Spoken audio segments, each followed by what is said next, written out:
everyone, welcome. So glad that you're all here today. It's wonderful to see you all. I'm just going to do a brief welcome and then we'll do some group intros and dive into our panel. So I'm Judy Chang, serving currently as the Interim Executive Director here at SV2. And I'm also a partner, so enjoy having both roles here. And so that you all know you're in the right place, this is our Pathways to Opportunity, our third learning session. This one will be focused on career pathways and workforce development. We're thrilled to have a wonderful panel here today. Before we get to that, a few housekeeping things. For folks who haven't been here before, the bathrooms are out this door and down the hall, and then to the right. And when you come back, this door, unless we prop it, will be locked, so you'll have to come back in the main door. So feel free to get up at any time you need to get more food or a drink or go to the bathroom. And SV2, there's a few folks in the room who are newer to our community or guests today, so just a quick overview. We're a community of 200 partners who come together to learn about effective giving and pool our resources in order to invest in promising social ventures. So what we're doing, what we always do, is really wanting to learn about what's happening in our community and where we can make the most impact with our giving. So career pathways and workforce development is an area of interest for many of us, and we're really privileged to get lucky, happy to have the opportunity to learn together today from a really outstanding group of experts. So before we start, it's our tradition here to make sure that everyone knows who's in the room and each other's names. So we're going to go around and do a brief round of intros, so emphasis on brief so that we have plenty of time for our panel, and we'll turn it over to Linda. Okay, I'm just going to take a few minutes to do a little bit of context setting before we go into our panel. But I have to say, just listening to everybody talk about your early experiences was pretty inspiring to me. And I think it's great context for the whole reason that we're here to do this grant round. So the way we chose this topic called Pathways to Opportunity was there was a real deep desire within the partnership of SV2 to really understand what was happening with poverty and inequality. Obviously, it's a huge national issue, but it's quite frankly, as we all know, a really huge Bay Area issue also. So there was a real desire to understand that more deeply and what the root causes were for why we are in the situation we're in. But then also, as we know from people that have been part of our partnership, there was a real desire to then also understand, well, what can we do to really make a difference in those areas? And so we have been looking at these evidence-based approaches. They may be evidence-based or evidence-informed, but really looking at approaches that seem to be having the biggest impact on that issue. And then another big thing that we wanted to do in this learning session and then a grant round is look at it in a really comprehensive way. So there's a tendency in some cases to just look at just career pathways or just education or just affordable housing, but we really wanted to take a look at this from a whole system approach. And so that's sort of the context for what led into this whole learning year and grant round for this year. Oh, thank you so much, Judy. Oh, I can go backwards. Go back one.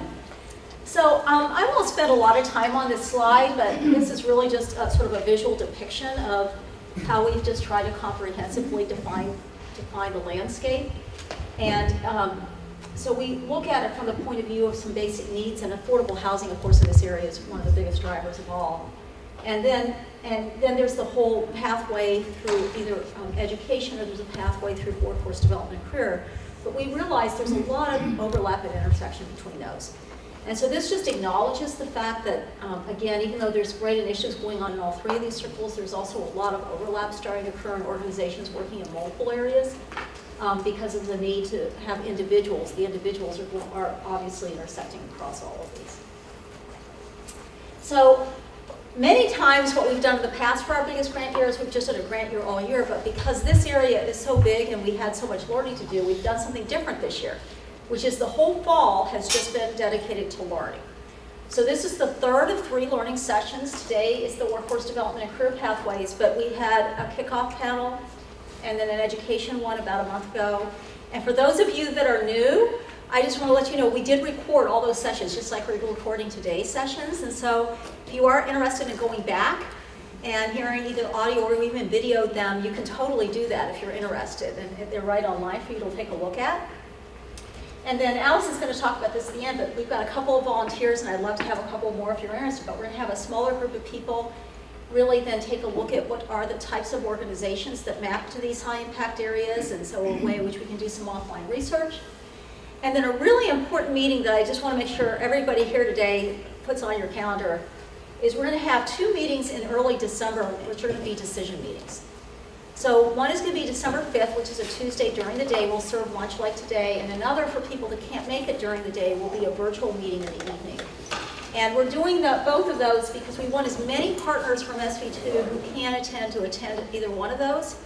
And we're going to be doing a couple of things there. We're going to be looking, first of all, at the overall learnings from the fall, what the research team has uncovered of some organizations that map to those. And then most importantly, we're going to be making a set of decisions as a partnership about which couple of those areas we want to move forward into a spring grant round. And we'll be kicking off that spring grant round in mid-January, and it'll be running sort of through the end of the spring. Okay, so with that, Allison's going to come up at the end and talk more specifically about next steps. But with that, let me go ahead and turn it over to Lisa and to kick off our amazing panel for today. All right, and I will invite all of you up That's it. now. Yep.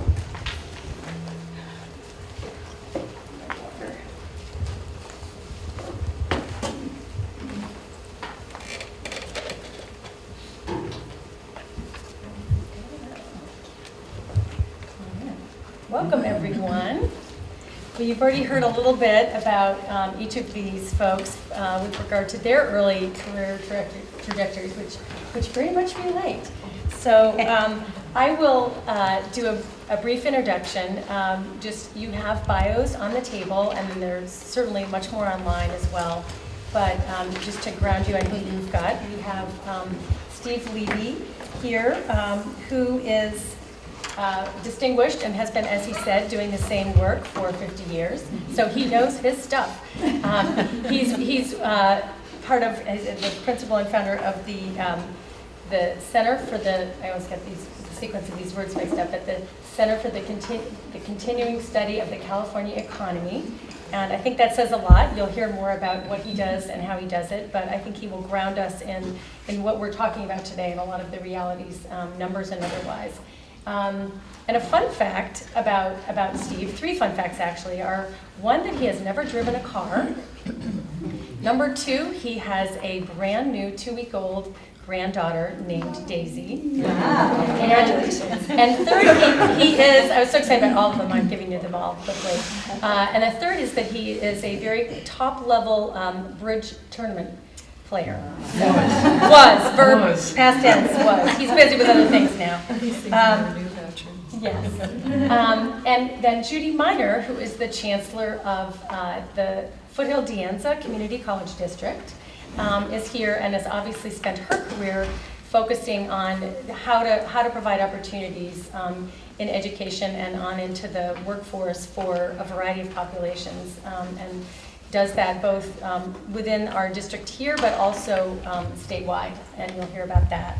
And a fun thing to know about her is that I love the way she phrased it. Should training and ability not have been an obstacle, being in the training business, she would have been an opera singer. So she's not an opera singer. However, Judy has, since 2002, been the person to sing the national anthem in front of 1,000 people. I've got to get the name right of the of who it is, of the Kiwanis Special Games. So she's not afraid of an audience. There you go. I invited her to sing today. I don't know if that's going to happen. and then finally, Carla Javits, to my right, is the president and CEO of REDF. And REDF is working with a population through, based in San Francisco, providing equity-like investments in organizations whose mission are really to help people get a foothold in the workforce. In a variety of ways, and then move forward from there. So we'll hear about that. And a very interesting fact about Carla is that she has an AA degree, so related, in hotel and restaurant management from San Francisco City College. So we figured out today that she might have served lunch to Judy during that time. So to somebody's point here, everybody, it's all connected, and here we all are. You never know who you might have seen before. So anyway, so we'll jump in. So first, thank you, Linda, for that context. I think it's helpful for everybody to kind of get grounded in what we're doing here, which is learning and then moving forward to how we might deploy that learning in the form of a grant. So we're really excited to have you all here. You are our dream panel for this topic. So we thought it would be helpful if you, Steve, could start us off with some context and some definitions, kind of big picture, what we're talking about today, and how you define even a middle wage job and a high wage job versus a low wage job, and what sectors and jobs might enable people to have greater economic mobility, upward mobility. My agreement with Lisa is I get to do it my way. Visualize a train. It has 3 cars. The back car has what are today's low-wage jobs. You can figure out what the next 2 cars have. They have the middle and the higher wage jobs. A career pathway is a trail onto and through the cars. It is a journey with multiple beginnings, which gives you all incredible opportunities to intervene, and endings that are as yet undetermined.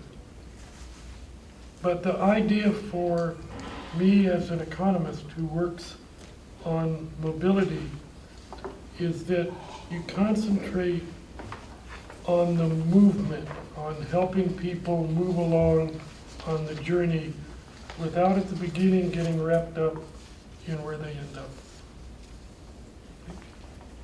Most people that I interact with have their heart and their passion, and for you, your pocketbooks on helping people get onto the back car and move through the back car, the low-wage car.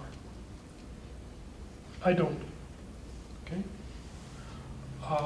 My cryptic day job that I've been doing for 50 years is as a regional economist to large public agencies, where when we talk about regional prosperity, we mean everybody.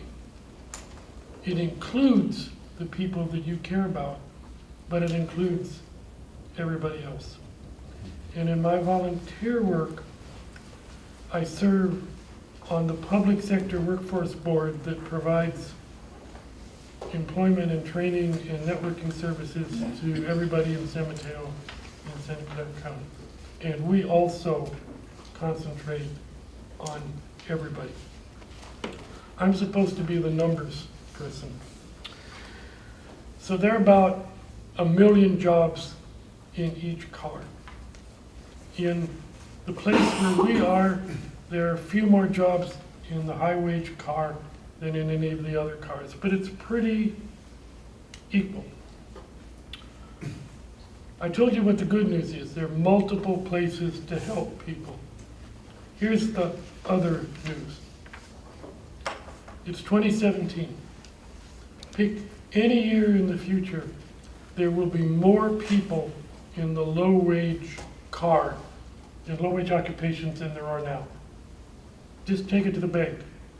That is, there'll be more people in restaurants, there'll be incredibly more people in what are pretty low-wage jobs in personal care and in healthcare support, helping an aging population. The number of people in today's low-wage jobs will grow. That means not everybody's going to get the middle-wage jobs, and many millions of people in this region will not. So we want to help them. We're going to do something else. The second piece of other news is that there aren't that many job openings in the middle-wage car. Okay. The job openings that are there from growth are in construction and healthcare. You don't need an economist, distinguished or otherwise, to tell you that. But most of the job openings in the middle car are from people who are retiring. So all of the people who are thinking about the great new niche jobs and everybody's going to be in advanced manufacturing and they're going to be computer coders are not helping the people you want to help, who will be replacing government workers and office workers and truckers and carpenters and plumbers and all the people that aren't fancy. Most of the middle wage jobs aren't fancy. I'm a fan of Judy's, and we'll get into the major interventions later, but I'll leave you with a couple of points. The thing that actually helped me most in my first job was I worked with a man who later became my partner but was my mentor. It's not preschool. It's not the community college. It's not an apprenticeship. But it is, for many people, mentoring, building alumni groups of people in middle wage jobs who can help mentor people move down that trail is an incredibly effective and low-cost policy. I'm a fan of Judy's. They are the largest post-secondary center of opportunity in the state. Okay, what is it? A couple of million? 2.1 million students at 114 colleges. Right. Some like Judy's are moving forward, some, she'll tell you, are struggling. But that's not the only pathway to the middle. There are licenses, there are apprenticeships, there are occupations that have training that's outside any of this, that doesn't need college. And there are a lot of pathways to the middle that require experience and skills. So the last point is, a pathway is a journey. For those of you that follow track and field, it's not a broad jump where you start at one end of the pit and you take a giant leap and you end at the other end of the pit. No silver bullets, nothing's fast. It's a journey in space and a journey in time. Some patience for that will help your grant making. Thank you. So Judy and then Carla, could you each add anything else you'd like to that context, and even defining numbers of, how you might define the middle and low and high Well, if wage? you want that, Yeah. okay, when we did a $500,000 HUD study on mobility, and so at that time, $18 and less was low wage. It might be 20 now, but most of those people were working for less than $14 an hour. High was maybe over 35. I don't know what it would be now. Those are the professionally accepted ranges. I don't know whether that and a nickel is worth more than a nickel, but that's the ranges we work. Right, thank you. Great. Well, I actually want to abandon what I was originally going to say, and that was to give you a certain amount of data on those areas that we've identified have a great many positions filled right now, will have a certain annual demand that far exceeds the number of students coming out of the community colleges. The reason why I want to abandon that piece for the time that I'm allotted is to actually amplify something that Steve is saying to you about the work that we need to do in order to genuinely create economic mobility. So the community colleges represent the most diverse as well as the largest sector of higher education. So when you think about individuals who come to us, and very often people may think, well, it's only the lower middle class or people who can't get into elite institutions, it's really missing how incredibly diverse by way of age, ethnicity, socioeconomic background, academic preparedness. I mean, we're proud of the fact that, you know, Anza College had somebody who went on to win the Nobel Prize in chemistry. That probably doesn't happen a lot, and people wouldn't necessarily think that somebody would have gotten their start in a community college and gone on to be that distinguished and academically accomplished. So our jobs and what we really devote ourselves to is, in a sense, how do we come up with interventions that can customize what we need to do, whether it's around transfer education or workforce education. And really, transfer is just another form of workforce education when you think about it, because unless you don't have to work for a living, our students are going to want to go on to get a baccalaureate and a master's and a doctorate, or certifications that are short of even 2 years with us, in order to be in the workforce. So I think what I'd want you to have as a takeaway for the role of the community colleges and why we're so important to economic mobility. The world of work is changing in ways we cannot even begin to imagine. If you read The Rise of the Robots, there's certainly prediction a whole bunch of jobs will go away in very short order as a function of artificial intelligence. And so that we're maybe training people that just will not have a living wage or middle wage in something that would be the result of the education that they're getting from us, or even the four-year universities. Foothill-De, and I think a great many of our community colleges are really rethinking what is our role in terms of education. And I think we really have come up with the right role for us, given the changing nature, that we owe it to our students to provide them with foundational skills that are not strictly limited to first job out of college. We want to respond, in fact, to what we're hearing from business and industry, that they are getting graduates who can't write, who can't necessarily read, they aren't team players, they're lacking creativity, they're not showing up for work on time. I just heard this yesterday at the select committee on the study of the master plan for higher education. It's like, my gosh, you know, what is happening to the world of employment? So the best thing that we can do for our students is, again, provide these very basic foundational skills. They're often referred to as soft skills. They're hard. They're hard to achieve and to keep up and to perfect. And so for us, all of the technical skills that we certainly need to provide our students to have some basis for being hired into a particular area really then need to be accompanied by what we probably would all say we purport to do in general education courses.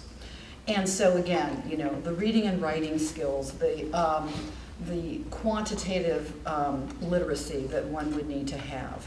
And we also hope that our students are going to leave us with a sense of civic responsibility, that there will be some character development, moral development when they are with us, about being good persons in the world.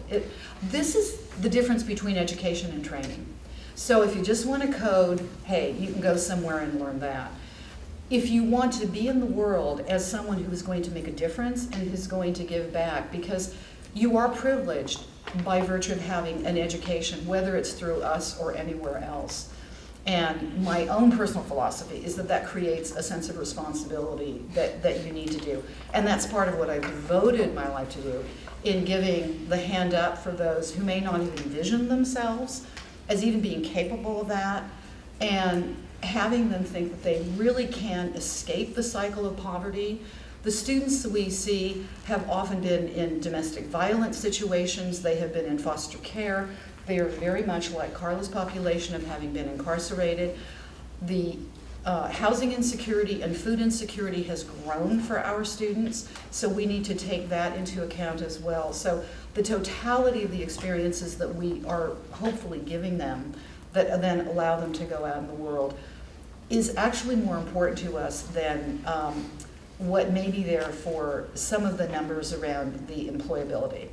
But what I think in doing the right thing does mean they will be employable, and they will be highly desirable to business and industry. And I think we are seeing that by virtue of the great jobs that our students get upon leaving us, that even in times when the market may be saturated with an area like dental hygiene students, we're offering one of the first baccalaureates in the community colleges this June. 52 years of that program, we have 100% pass rate on national licensure exams, and they're competing with students who come out of four-year universities.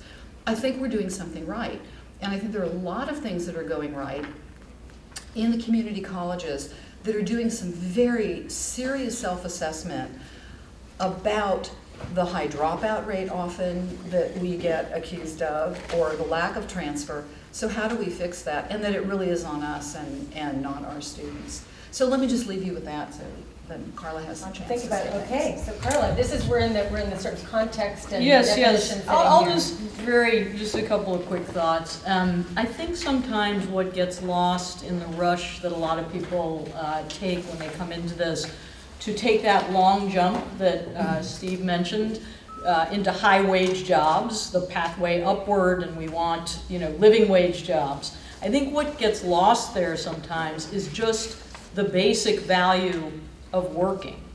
That there's a value to the individual, there's a value to our society in terms of their talents and et cetera, and there's a multi-generational, obviously, impact when your parent works on your ability then to get through education and other things. So there's a lot of benefit to working. And when you survey low-wage workers, and I've read some of these surveys, often the results say that they're more concerned about security than they are about the level of wages and benefits that they're getting paid. And so I think a few things we could think about are how to make the low-wage jobs better. If there are going to be lots more jobs in that front of the is it the caboose? The train. What's the last car called? The caboose, I think. And there are a lot of ways to do that in terms of, not shifting your hours all the time, and, having decent management, et cetera, et cetera. We can talk more about that. Second, I think we can consider approaches that make public assistance a better supplement to work rather than sort of one or the other. People talk about using public assistance as more of an incentive to work. We actually see a lot of people just making choices. They don't really have to have a big incentive. They just need to not have a disincentive to work, which is what a lot of our public programs provide now. And then lastly, I think I would just mention, kind of to build on what you said earlier, that some people think about technology, for example, just in terms of coding, or we need to teach people how to do high-level technological jobs. But the reality is that a lot of these low-wage jobs that Steve is talking about, they're going to require two things. One is an ability to interface with technology. That doesn't necessarily mean sophisticated technological skills, but you have to be comfortable interfacing with technology, even at very low wage, relatively low skill jobs. And then second, an ability to deal with people, have some people skills. And those are not, necessarily things you need a PhD, for, but they have to be taught. So these soft skills and, the ability to show up on time and things like that. So we can get more into it, but I think at a high level, I just wanted to emphasize the value of work and what we can do to make even low-wage work much better from the perspective of society, the people employed, and their families and children.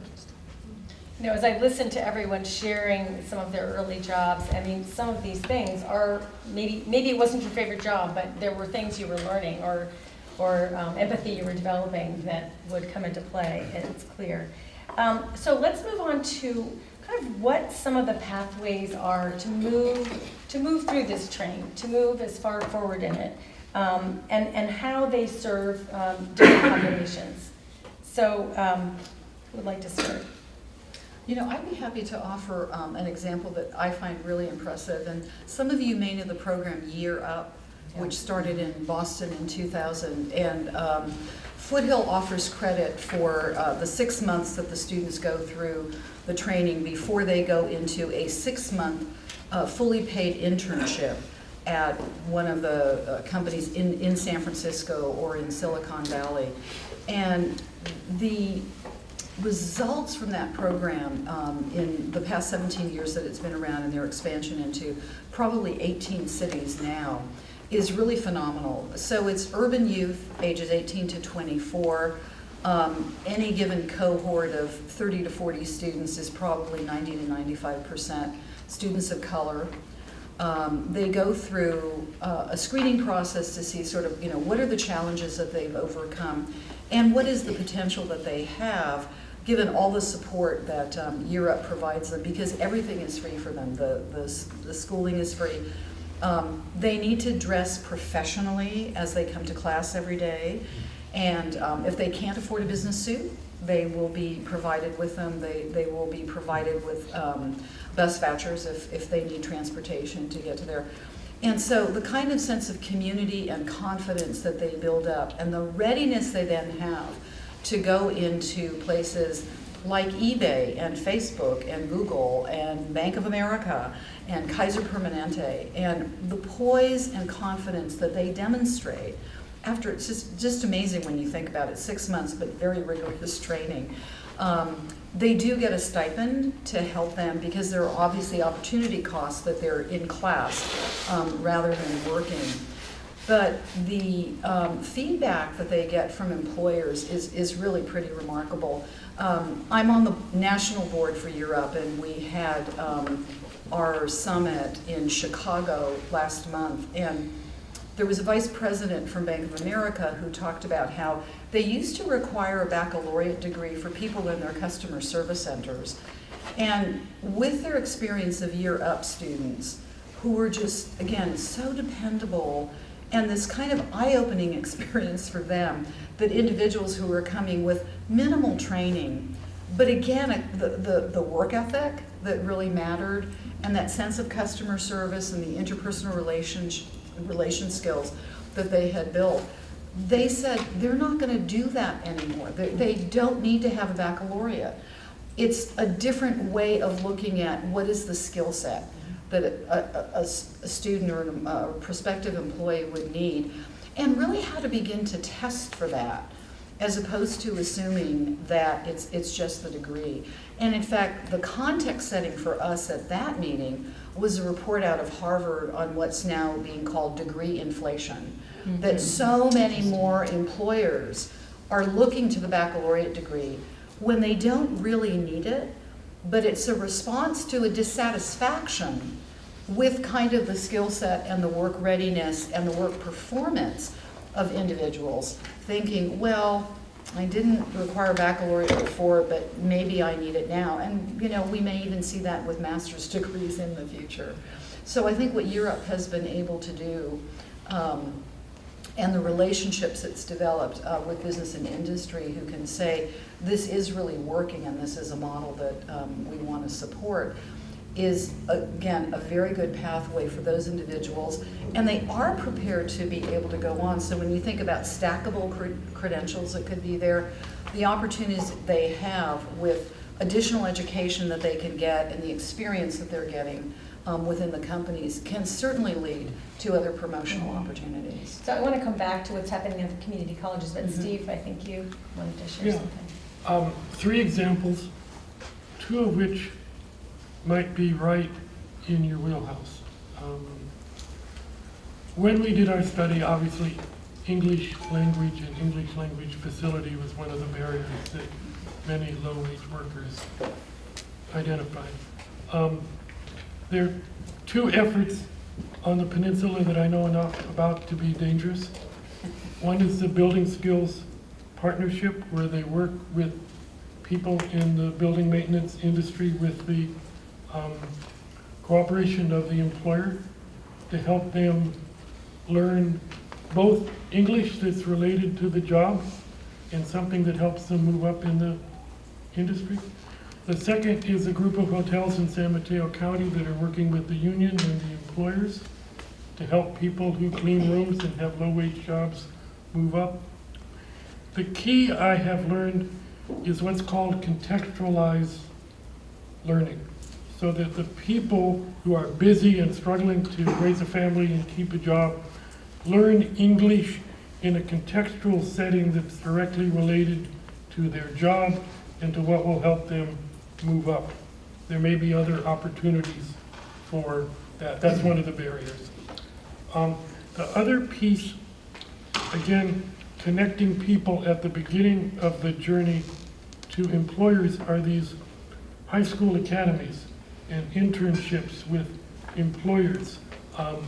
Different concept of a first job.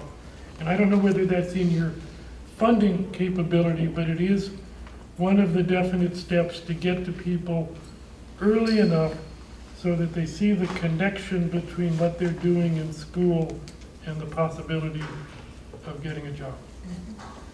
Thank you. Let's go to Carla, and then I do want to have a little background on the overall community college. Yeah, well, I think as we went around the room, it was quite clear, you need to have a job in order to figure out what you do and don't want to do, and in order to move up and move on. You have to start with something. Otherwise, you can't move up. So you got to get in the door somewhere. So I would say we have focused largely on young people who are out of school and out of work, even maybe a little more troubled than some of the people even that a year up, which is an incredible program, helps. People whose education has really failed, who may even have a high school degree, but read and do math at a 4th grade level, which is what we've seen over and over again. People who've been incarcerated. Sadly, 1 out of 15 working age adults in the United States has a felony conviction on their record. That always startles people. It startled me when I looked at the numbers. If you add in, as we know, the opioid epidemic, epidemics of drug addiction, mental health issues that have been going on for quite some time, we're talking about, unfortunately, we just did this analysis, roughly 10 million people nationally. We've hit on something that can scale and that has an evidence base behind it that works to engage these particular people in the workforce. And we call that employment social enterprise. It's essentially a combination of a job, a real job, wage-paid employment, that also offers support. So whether that's childcare, whether that's financial management, whether that's dealing with transportation or other issues, you get connected to that. And then management is sensitive to the fact that you may not have the soft skills to show up on time or deal properly with conflict, that you may have a history of trauma and violence, and so you may need a different way of coaching in order to make you successful.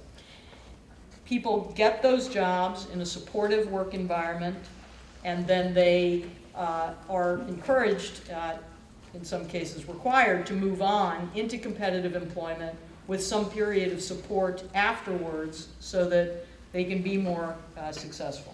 So it's sort of, I've called it, those of you who like baseball, I just finished watching the game last night, kind of a farm team, if you will. It's a place, people can kind of get their feet under them, learn in a supportive environment that's meant to encourage their success, not cut them out because they're not being successful. And as we know, when you get into a low-wage job, it can be a tough environment, so you need to be really well prepared. People really need, businesses more and more are hungry, as we just talked about, for well-prepared workers, and they're not finding them even at the front line. So we're actually finding a hunger for these well-prepared individuals that, in a sense, have been de-risked by their time in a social enterprise. It's kind of a modern-day version of on-the-job training. The good thing about it is a lot of these companies, all the ones we work with, are selling some sort of product or service to the market, and so they're making a lot of revenue, which means the costs to philanthropy or government or subsidy, whatever that may be, are much lower than it would typically be for a regular kind of job training, workforce training program. We've done a very large-scale evaluation. We're doing another one. We found wages up by 268%. We found 33% more people in a job a year later than the same kind of people who had gotten traditional job training services, we found a social return on investment of $2.23 for every dollar spent by the companies, because people are paying taxes, less dependent on government benefits, and the program itself costs a little bit less. We've helped roughly 25,000 people to date get these jobs.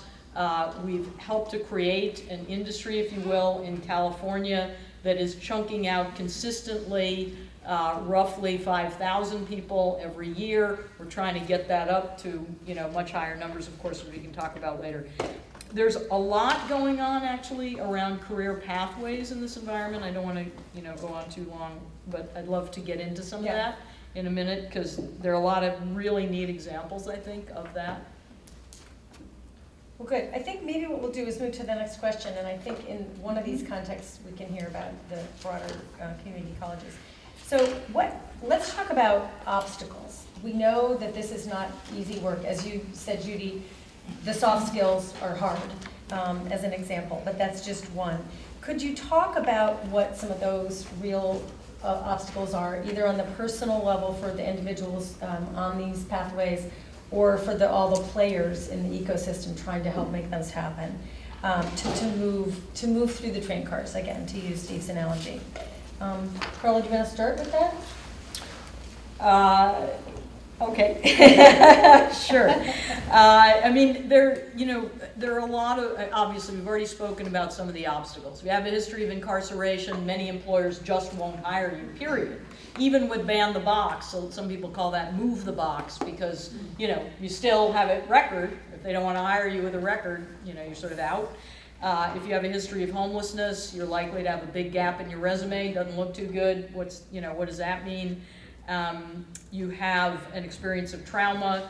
You understand street skills, but you don't understand work skills. And so, you know, survival is very different in those two environments.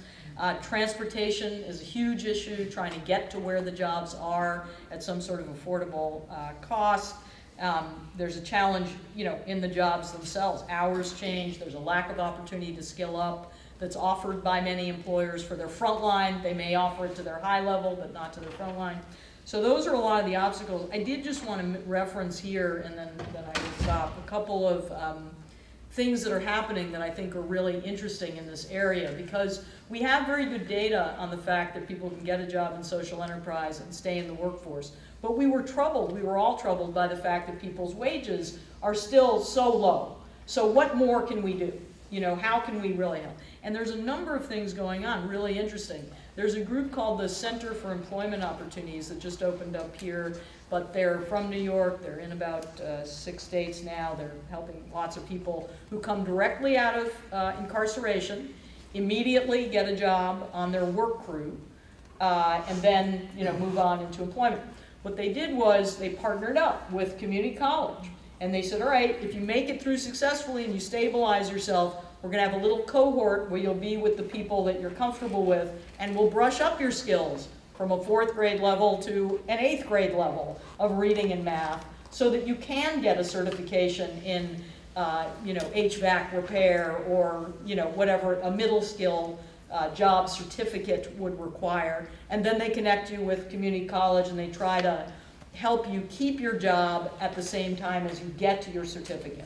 So that's one example. I'd offer as another interesting example, apropos what Steve said, a really neat social enterprise in Denver called the Women's Bean Project. They employ a lot of women coming out of prison, homelessness, etc. And they put in a component which was very intentionally a mentorship program. And interestingly, they picked out mentors who were women who were senior in their careers and had been on the talent management side, the HR side. And so once they were paired up with one of these women, they had a lot of resources and understanding of where other jobs, you know, might be. And they went from, I think, something like a 60 or 70% placement rate to 100% placement rate in jobs following the social enterprise position because of the mentorship connection. There are also some of these enterprises that you can't run a business and have only transitional employees. So many have full-time jobs that actually are paid quite well. And many of the people, once they get that frontline job, move into management. We have a company up in Seattle called Orion Industries that actually makes airplane parts for Boeing. Well, you know, you walk in the door, you don't start making an airplane wing, thank goodness, but you know, you're cleaning the floor. But if you prove yourself, you can move up and move into one of those positions. So there's more, I don't want to go on and on, but there are a lot of ways to kind of fit these pieces together better so that you can have a job and skill up at the same time. Steve? If your focus is helping people get on the train and move through the first car, Carl's got it nailed. You remember at the beginning when I said that's not my focus. Once you think about that journey ending in the middle car or the high wage car, then you need to care about those people. The simplest numerical example is that if there are a relatively limited number of middle wage jobs, a pathway for the middle wage workers into the top car is what opens up more openings. You cannot double the amount of people in those jobs. If you go broader, and Lisa gave me permission to rag on you a little, an economy that is not prosperous at the end has no money for community colleges, has less money for Medicaid, has little money for education, has very little money for social services. And so if for no other reason, social venture folks like you need to be interested in all parts of the train and all parts of mobility. In my world about housing, which I understood was your deal last year, my biggest barrier is that the people with the heart and the passion for people in the first car don't get how it's related to the total. And they think they can just work on poor people without any indication that, for example, for housing, probably 1 out of 9 new units at the most might be below market rate housing. And so if you only care about that one, you can do that. But if you care about housing for teachers or nurses or firefighters or police officers, they're not eligible. And so you need to be worried about the whole deal. But just remember, if the middle wage car doesn't open up through retirements or moving up, you got nothing. You got nothing. Thank you. Sobering. Judy, would you like to talk about, again, we're focused on obstacles, but also sharing a little bit about kind of what's happening at the community colleges. Yeah, I'd be happy to talk a little bit about that. So we have an effort that we're referring to as California's Strong Workforce, so that there is a great focus on the education that students need to go into the emerging sectors. And I think the point that I'd like to make about this, that in a sense is new, we are using so many more data points than we ever have before. So I think the wealth of information that we do have by way of labor market data, the projections as to where the jobs will be in our respective service areas, because obviously for those of us serving Silicon Valley, and we're part of the Bay Area Community College Consortium that has 28 colleges going as far north as Santa Rosa and as far south as Monterey Peninsula.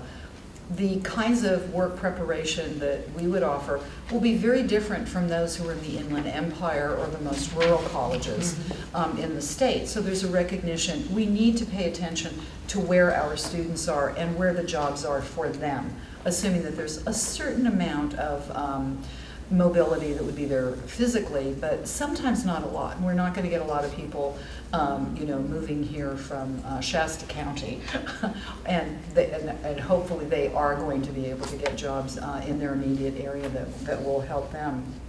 So we really do have some wonderful opportunities to think about It's not just the feel-good moments that we'll be looking at, but to actually have data on whether or not we are making a difference and more students are being employed, and whether or not they're moving into the various cars on that train.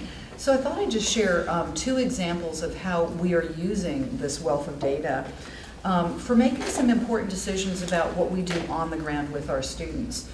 So there is a employment outcomes survey data that we are able to look at by various sectors.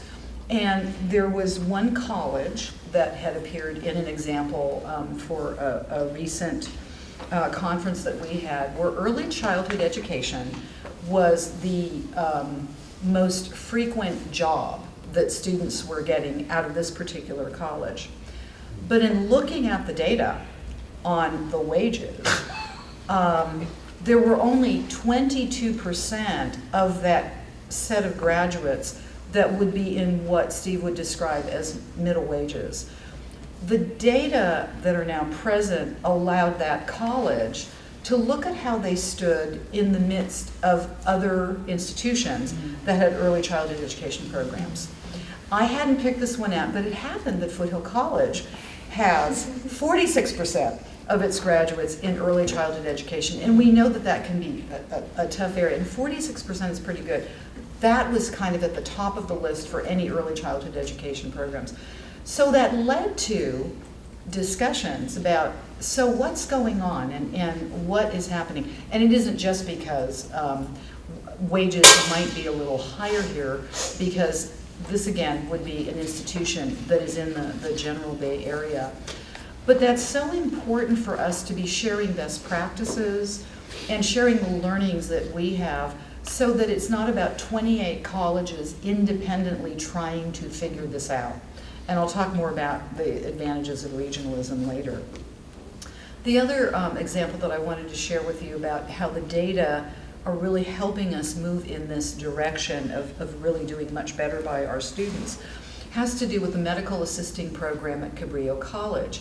So they were looking at the data and seeing, well, it's interesting that our graduates are employed, but only 25% of them were in the medical assisting field. And they thought, so what is going on here?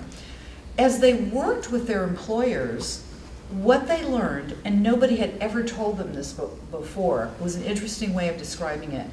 You were training your students for the lower end of the job description, and we have needed students that are coming out with a higher set of skills and more advanced education, and so they're leaving if they don't have that, because they're not getting promotional opportunities, or they are competing with others who have come in. That was really important, because then it did mean a total revamping of the curriculum in order to serve that population well, including the employers, because it isn't just about the students. And it goes back to Steve's point. If we're not helping the development of the job opportunities and making them truly in service of our communities, then we really do have a lot of other problems that are bigger than just affecting the individual students. So disconnects between all the different parts of this ecosystem really need to be examined, and the data can be helpful. So I'd like to move on to the question of kind of what the key levers are. We've done this in our other sessions, and after this we're going to move in after we have some Q&A from all of you, so do be thinking of your questions. The opportunity to think about where the key levers are, and some of them you've mentioned, Steve mentioned mentoring, and some other things. So as you look into the next 3 to 5 years, what do you consider, each of you, to be the kind of the most promising approaches or areas that could enable the most people to move forward? Steve. Okay. The 2 key levers you've either talked about or can't do anything about. One is preschool education. No child is ever doomed to failure, although adults may have a lot of barriers. Okay? And the second, if you're true about middle wage jobs, is making it possible for unauthorized immigrants to earn and learn. They are the largest group by incredibly far of people who have the potential to move up. But more practically, for you, it's the mentoring. And so if your deal is incarcerated folks, Carol may have done this already. I'd get an alumni group of incarcerated folks who could talk to the new people about the soft skills, about what you need. It's a low-cost area. For English, I'd go with a contextualized learning thing. Both of those bring the experience of people who actually are dealing with employers into the program, so we're not guessing that the learning, in this case English, that goes on meets the needs of the workers but also of the employers. I think those are very practical things that you all might find opportunities in. Thank you. Carla? I mean, I guess the thing, look, parochially, I think investing in social enterprise growth and development is an evidence-based approach that helps people get into the workforce and connects people to the kinds of mentorship, support, and educational opportunities they need to move on and move up. And I mean, we see a hunger to do this. The millennial generation is very interested in this. We have way more people coming to us for help with advisory services and growth capital than we can possibly meet the demand. We could be doing this explosively higher levels in California right now with more resources to invest. So I would cite that, number one. I think some of this work, and perhaps it's in the policy area around the earned income tax credit, which is a terrific program, has been modestly expanded in California. We don't know what's going to happen in the new tax bill, so it's a good moment for it. There are a lot of organizations working on this. United Way is a player in this area. There are others. These are public benefits that actually provide an incentive to work and deal with the fact that people who make low wages may need some supplement to their income so they can afford housing in a place like this. And there are other larger, I think longer-term challenges with other public programs, and there are many good groups doing work on it, where we really need to begin to turn the tide on that they are sort of make you make a choice between working or being on public assistance, which is just so short-sighted. We're never going to dig our ways out of this. And I know universal basic income is a big topic here in the Valley, and I'm not deep into it, but I guess from my point of view, things that are about encouraging people to work and then have a decent income is a better way to go than just giving people, the money to live. And then lastly, to the extent that you can, and I think this is less about your money, frankly, and more about your personal leverage, I think that companies can do much, much more to invest in the training and upskilling of their workforce at all levels. I agree with Steve. It's not just for the front, it should be for the front line, which is done very little, but it needs to be for the middle to move up. And we have a strategy in Seattle, for example, that we're working on we're calling backfill to upskill. And so these are good companies that are trying to invest in their workforce. They're upskilling people. Great. Then let's backfill those positions with well-prepared people who can get on the train along with them.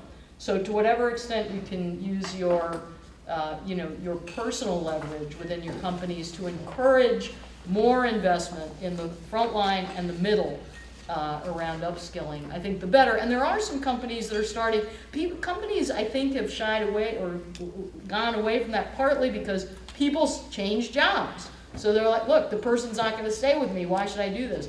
But we've seen more in retail, I know right now, kind of business associations in a field that are coming together to say, look, let's all do this. Even if people move around within the field, at least, we have a better trained workforce that can benefit all of us. That's great. Judy. So I'll share with you where we're placing our 3 bets as an organization. One is that as a community college district, we're on a P20 continuum, and I was really happy to see the slide that was setting the context for us earlier that acknowledged that you've got education going on for a whole lot of years. But we're not in a silo, and it is really important for us to be intentional and purposeful about the contributions that we can make to our allies, our feeders, our receiving institutions, and how do we do that in a very specific way?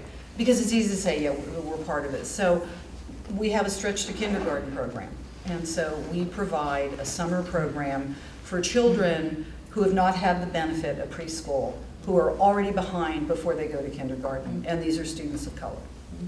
So we're part of an effort with that through our Family Engagement Institute. We have a middle college. We have STEM camps for children in middle school. We're increasing our relationships with our feeder school districts, and even those that aren't necessarily in our district area, but Eastside Prep has such a fantastic track record for moving students on to four-year institutions, but we're replacing their AP classes with credit courses offered by Foothill College that give those students a better chance of transferring the credits and actually preparing them better than a test does. I mean, I do have to speak on behalf of that in terms of, I think, an educational experience. And even the farther end of what we do, we have an incredible program called the Krause Center for Innovation, which provides technological training for K-12 teachers. So they come, we do fundraising for that, so it's free to them. We support teams of teachers so they can think about the infusion of technology in their classrooms that will lead to better results for teaching and learning. So these are spaces that we have carved out for ourselves, saying it's not just we're offering classes, but how do we live in the larger ecosystem that is going to be so important for some integration of that work across what we do. And there'll certainly be more things that are coming up around adult basic education. Regionalism is becoming more and more important. And as we think about the work that we can do, and again, this kind of division of labor, that we're not trying to replicate everything that everybody else is doing because it's popular, it's in demand, there may be a lot of students in the area, but what are the pieces that we can carve out and then partner with the other community colleges in our area? And that's actually kind of a forced collaboration to some degrees, given the way some of the funding is working. But it has worked out better than many of us had thought, and so I think that's really important.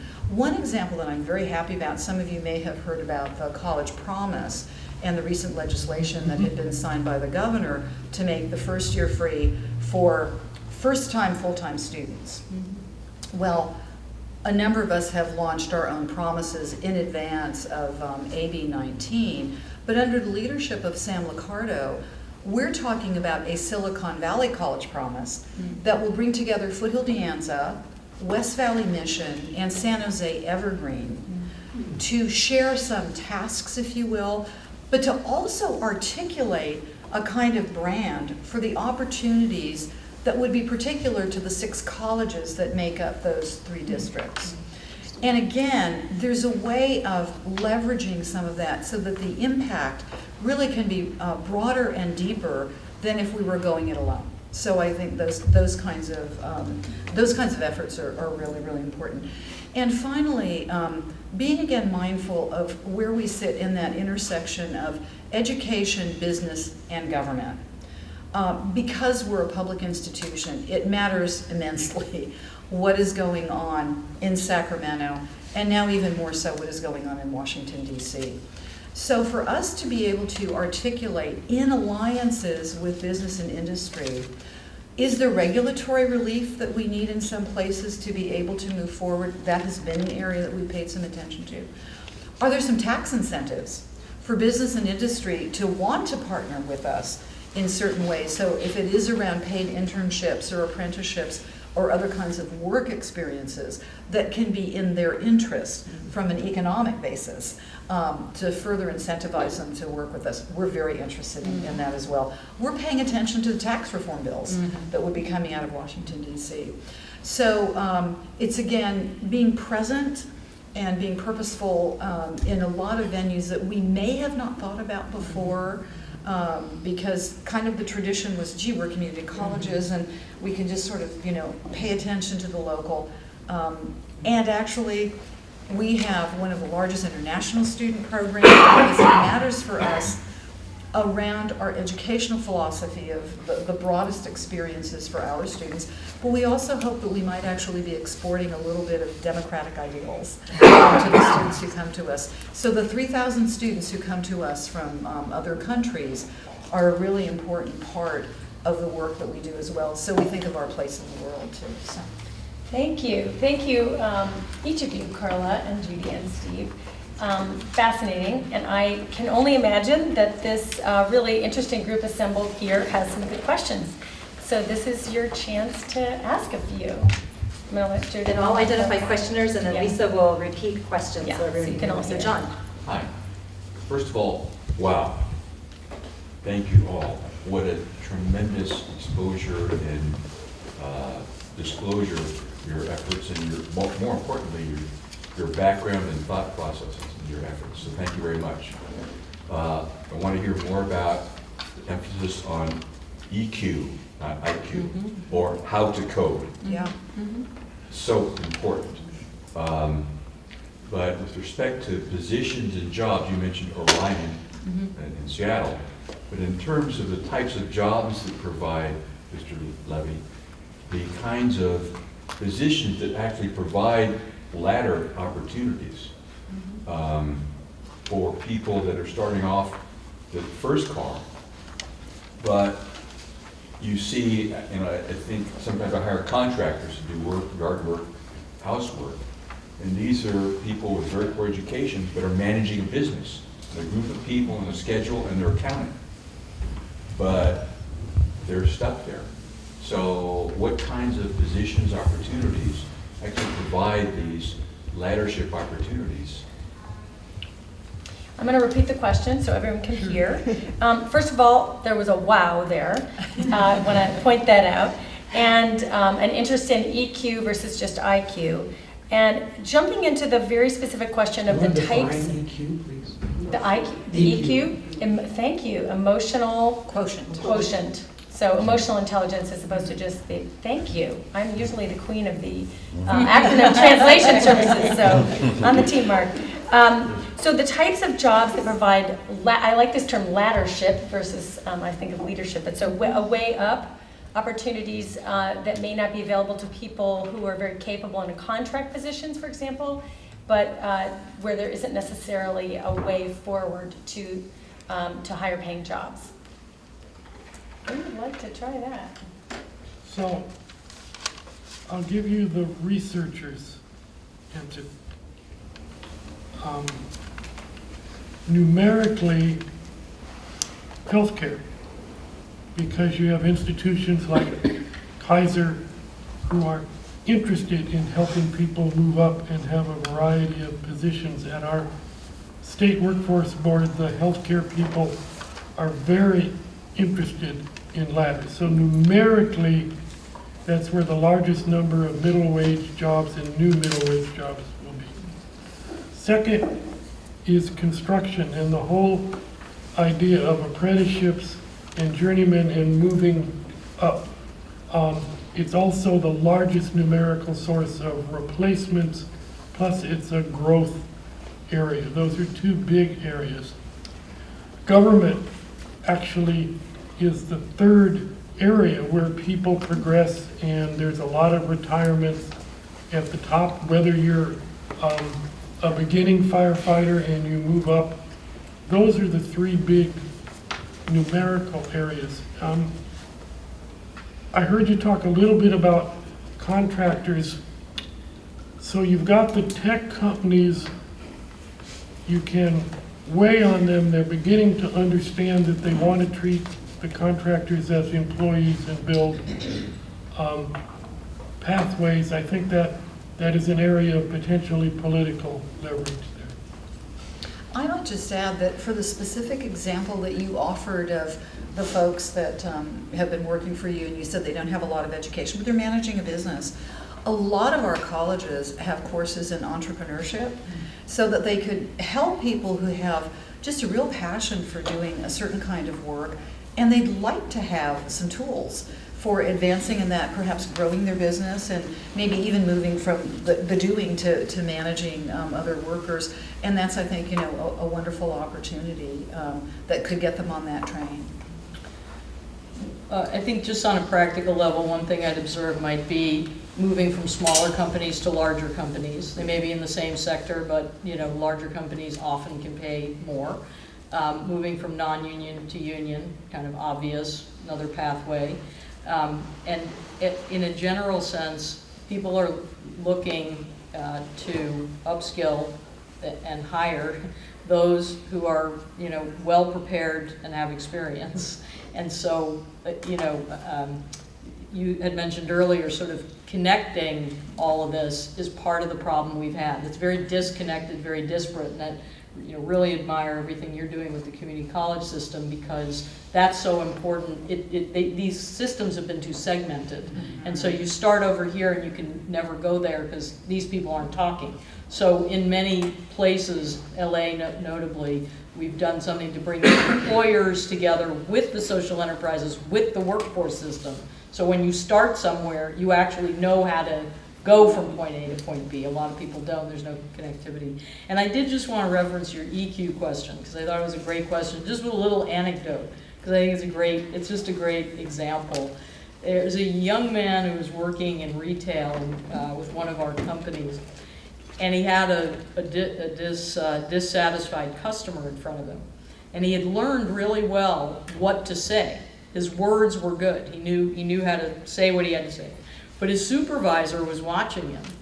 And as he was interacting with this individual, he took a step toward them. And so the supervisor pulled him aside afterwards and said, "Your words were great. In a street context, take a step in, you won't get killed. But in a store context, take a step back because you're threatening the customer." And I just thought it was such a subtle thing, but it's about emotional intelligence. And it's something you can't really learn in a classroom. You need to learn on the job, but there needs to be a mentor or a supportive person there who tuned into you, who can, speak to you about it and then help you. And that could be a career derailer, ultimately, and so that I just wanted to, as an example. Back to the contextual learning. Yeah. Related. So how about another Time question? for a couple more? Craig. So I'd love to hear some comments from a policy perspective, perhaps economics and otherwise. Because you talk about how do we make more opportunities at those middle cars to allow everyone to move forward. I mean, trickle up, trickle down. I mean, what are your recommendations from a policy standpoint? We may not be able to influence it directly, but indirectly we may have some influence there. So the question was, how might you recommend forward movement in the policy context? How can policy help move that forward? And we may or may not be able to affect that directly, but we welcome your comments. Steve. Well, in the regional prosperity strategy, there were 3 points that came out. One is nothing works if you don't have a growing economy. 2, there's the bucket we've talked about today, everywhere from pre-K to mentoring with the community colleges being a huge piece. But the third piece is what Carol alluded to, that if you care about the people who are going to remain in the low-wage car for much or most of their life, then you're thinking about health insurance, which has been the biggest boost to their income, Medicaid in California. You're talking about the Earned Income Tax Credit. You may be talking about spreading unionization or apprenticeships to other areas, but those people are not going to move up, and yet you don't want to say because they can't move up, they're not important in a policy. Grow the economy, educate where you can, and help the people that remain behind. Thank How you. about Mark and then Lisa? And then Well, I Beth don't know if maybe. anybody who wanted to quickly add, No, that's okay. fine, it's fine. All right, great. Just a quick question. How big a problem is it and what is being done to address it of connecting the persons with the need with the resources that are available? A very good question of how is the connecting between the people and the resources going? Is that going well? Is there a problem? What are the challenges? I think I would just chime in repeating the challenges around the disconnect. That it is so much more challenging than it ought to be. Finding out where the resources are, can they help particular populations? Because the needs are so huge. And in some cases too, you have the challenges of the individuals who may not identify that they need the services that you want them to get. And so sometimes the kind of the selling of the services that they should take advantage of is another part of that as well. Steve? Get them to their American Job Center in the public workforce system in San Mateo and Santa Clara County. I don't have anything to do with that, but we're excellent. That's our job. We have counselors. We have people that connect them to the resources. Barry Hathaway, I don't know whether you guys funded the Stride Center. We Yeah. did. They were our grantee last Right. year. Yep. Is now come down to run the Opportunity Center in East Palo Alto, the Job Southern San training. Mateo one. He's part of our system. It's not a miracle, but if you're talking about connecting people and helping them get connected, get them into the public job centers. But I'm I would hearing that there's, sorry, go Yeah, ahead. I just wanted to add, I mean, I think the institutions and some of the people sometimes don't connect because the people face a number of obstacles in trying to connect. And so I think we understate sometimes the granular nature of that. And so some investment in the support that's required, like a lot of the community colleges, for example, have done specialized kind of ombuds people for veterans who come in. Or some of the job centers actually have people who are better trained in what the obstacles are that the individual faces and attempt to help them get through whatever, train that is. So sometimes that can be under-resourced even though the institution is there. Just the help for some people to actually navigate it and make it through. Steve? You had mentioned, and I'm certainly willing to stay after the people have other questions. I'm sure there are more. Well, and so I know there's a lot of hands. We probably have time for one more, and I did see Lisa's first. So let's let Lisa have the last question here. Okay, thank you. And again, your work is fantastic. My question is actually about the people who do connect through some of these programs. If you look at the other end of things and trying to move people from one car to another in particular, can you talk some about the work that goes into creating a supportive work environment? I think, Carla, you used that term, but you've all alluded to that. And it seems to me that it's not just what people do themselves or in getting connected, but that there is a huge piece that is around employers and what kind of environment they come in, both from what's being done top down within companies as well as what peer interactions happen. I mean, you look at degree inflation, or that's the kind of thing where even among peers that could become a big issue.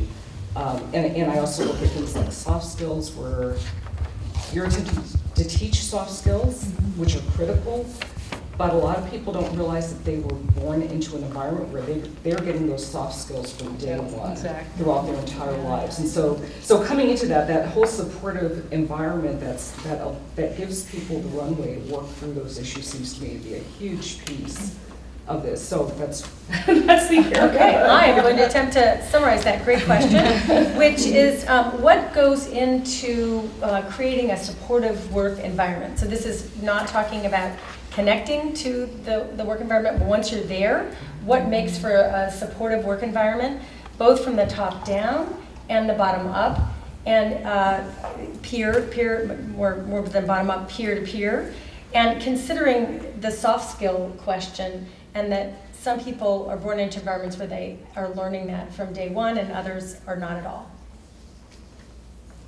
Who wants to take I mean, Carla. okay, I mean, it's kind of the heart, it's the secret sauce, if you will, of social enterprises, I would say. And I just wanted to mention a couple things because we don't have a lot of time. So just, I guess I would say what I've seen work is that the social enterprises take this on two fronts. Both, if you will, your traditional human services and behavioral services front. So, like almost like an EAP plus is how you could think about it. EAP, I'm sorry, being an employee assistance program. You may or may not know, you probably have one at your job. But, if you run into problems with mental health or an aging parent or whatever it is, you've got a number you can call and they'll give you some resources. So in a sense, these companies provide that on steroids. You got a deeper problem. Here are resources that you can access to really help you with whatever your specific set of challenges might be. There are definitely peer-to-peer support that's embedded, mentorship, as we discussed earlier, sort of that whole bucket. And then also, and I think this is important, management that's trained differently to really understand. I'm sure you are all reading about this, but the trauma, it changes your brain chemistry, and as you said, I mean, you might have grown up in an environment where one set of skills is critical for survival that doesn't work at all in a workplace or an educational environment. And so just knowing what those are and being clued into that isn't going to just happen from a case manager who's helping you with your mental health problem. It's going to happen on the job. That's why I tried to give the example. So trained managers that really understand where people are coming from so that they can help them. And then the other thing is very small incremental incentives. They found, some of the studies have found, if you just raise salaries a little fast, 15 cents, 10 cents, anything, something quickly, it makes people feel like they're progressing, it incents people, that can also be very positive. And I just wanted to end with another, just an interesting thing that's going on, which I think is really worth paying attention to. There's a company out of Yonkers, New York, called Greyston Bakery. It's been around forever. They make the brownies in your delicious Ben & Jerry's ice cream. And they hooked up, really, and they employ a lot of very troubled people from Yonkers. And they hooked up really early with Ben & Jerry's.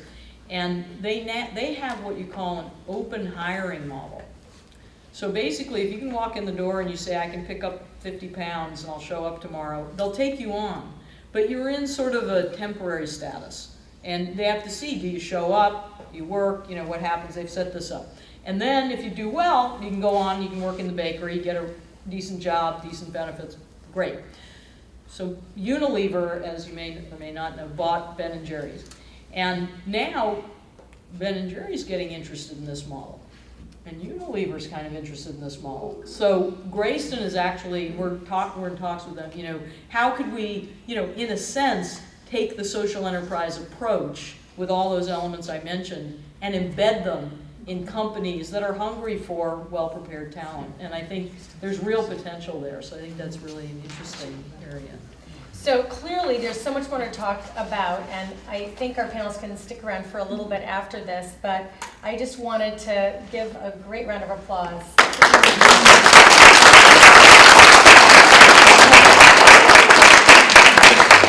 And we also have information in the SV2 platform, the Pathways to Opportunity for Partners, to dig more deeply. There's some research and information. Feel free to share more. Well, I should mention I put our impact report out there if you want to check it out. By the door. And we do have a social enterprise that does the kinds of things that Carl's been talking about right here in our building, and they made your lunch. So Rendezvous Cafe, you can support them. So thank you. I want to turn it over. We'll have probably a short period about next steps. And first, our share pairs. Well, you know what, I think, why don't we just change up our schedule a little bit? Okay. Because Linda covered a lot of our next Come on up and- steps. So, Yeah. so I just want to encourage everyone to think about, thank you again, to think about staying involved with the work that we're doing as we move into actually thinking about making a grant or some grants in this area of Pathways to Opportunity. We'd love your help with the research team. There's no special expertise needed for that, just a few hours and some interest in doing some research. And if you're interested in that, you can contact Jody or Linda. And then in December, we hope you'll join us either on the 5th or the 6th to help us. We now need to kind of narrow our focus on what we're going to be looking at in more detail and meeting with organizations and their leaders in the starting in January. So, but as you know, at the end of each of our learning sessions, we've asked you folks to spend a little time, find someone to work with, and take the next few minutes. We'd love to get your insights about what you learned today, and particularly as you think about, gee, what areas have you learned about today that you think might be fertile areas for us to explore as we move forward with the grant round. And so there's a form that has those 2 questions. So if we could ask you before you leave or come up and ask some more questions, if you could just take 5 or 10 minutes, find someone to talk with and share your feedback with us. Because we have been collecting all of that from all of the sessions, and that's what we're going to be working with as we move forward with the grant round. So anybody have any questions? Great, okay, so thanks. If you could take a few minutes Is there a way to to do that? submit some of these things afterwards, Yes. by email or whatever? Because Yeah, Yes. so we're not I quite don't know about done, other so, people, yeah. but absorbing all this information and thoughtfully thinking about it is going to be important. There Good to is hear. a document that is on, in the Pathways to Opportunity Communities on my SV2.